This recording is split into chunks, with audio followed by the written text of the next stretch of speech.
બાબા તમારું અમદાવાદ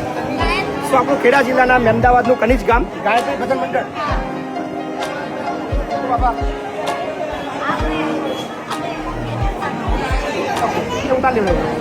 અહીંયા તાલુકાના કનિજ ગામથી 21,000 રૂપિયા રોકડ સહયોગ છે